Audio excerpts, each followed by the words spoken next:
Episode 365.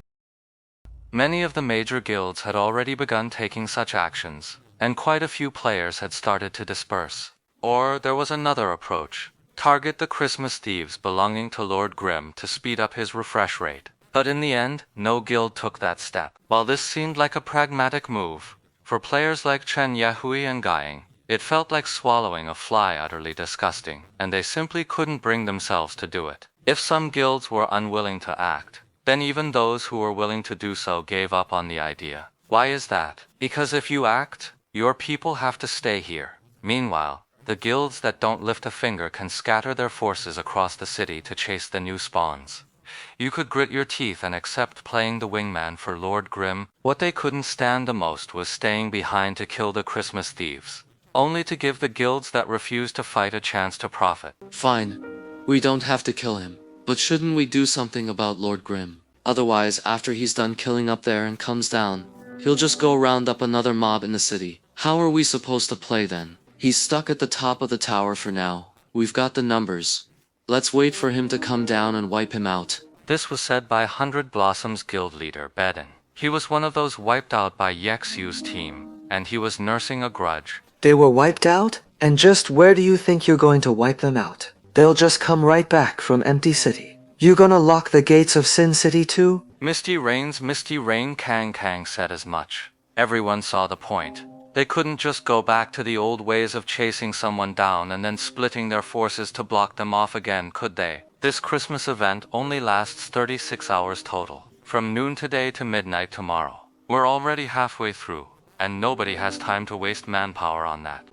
Well, we're on our own now. Seeing that his proposed plan was a complete bust, Baden Tan had no choice but to pull his people out. The guild leaders sighed in resignation and gradually dispersed. The square at the base of the clock tower looked empty of players from the major guilds. Yet, on the surrounding streets, a few guild members who had started to leave had stopped halfway, turning back to watch the scene above. For just this short time, another group has already charged up there. Blue River Guild was one of the guilds that had pulled out completely. At this moment, Shizhou looked up at the clock tower and spoke to Blue River. Blue River said nothing, his character's head held high, clearly observing with great care. Blue River said, "Exactly." So, in the end, Lord Grimm probably won't be able to hold out, Deng Huaye said, swallowing hard. Meanwhile, in their own ranks, the Blue Brook Guild members were swallowing hard, while Happy's players were firing off a flurry of messages. If Lord Grimm couldn't hold out, that meant all these Christmas thieves would lose their target the instant he fell. Blue Brook Guild, of course, had absolutely no problem with that. We'll take in all these homeless Christmas thieves. Thoughtful. I suspect we're not the only ones who figured that out. Sizhou lowered his head, scanning the street corners around him. With Sin City's visibility this low, all you can see across the street is the drizzle and a wall of black. You can't tell if anyone's there at all.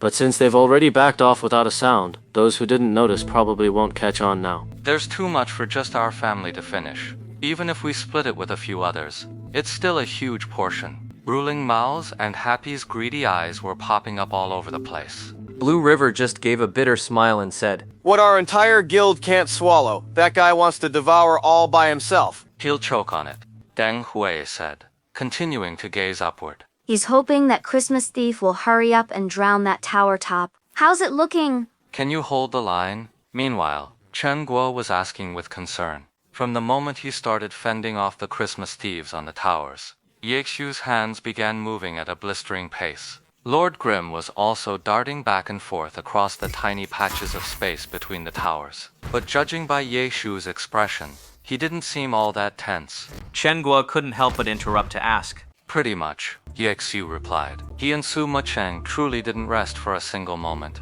These Christmas thieves are climbing up from the outer ring, one layer after another.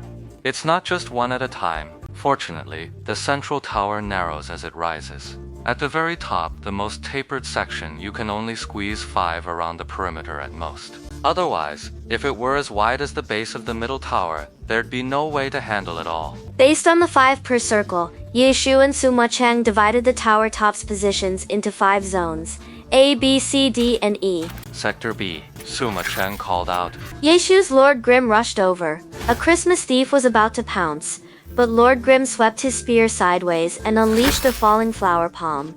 Sector D. Su Muching continued to shout. Lord Grim turned and raced back. This Christmas thief was a gunner. As it scrambled up, it spotted Lord Grim and surprised took a shot at him. Yishu quickly pulled Lord Grim's head back to dodge, then reached out and dropped a grenade right into the Christmas thief's arms. Anxious there, in the streets below the central tower, numerous guild players crouched in the darkness, all craning their necks upward, tense with anticipation. The central tower's spire was high and distant. From the streets below, it was just a faint, indistinct shadow. The players stared until their eyes were practically watering. They'd never hated Sin City's environmental weather more. The lightning, which was usually startling and frightening, was now something everyone desperately hoped for. It was the only thing that could give them a clearer view and save their straining eyes. He's up there. In one of the streets, a player suddenly shouted out. He'd caught a glimpse of a blurry shadow.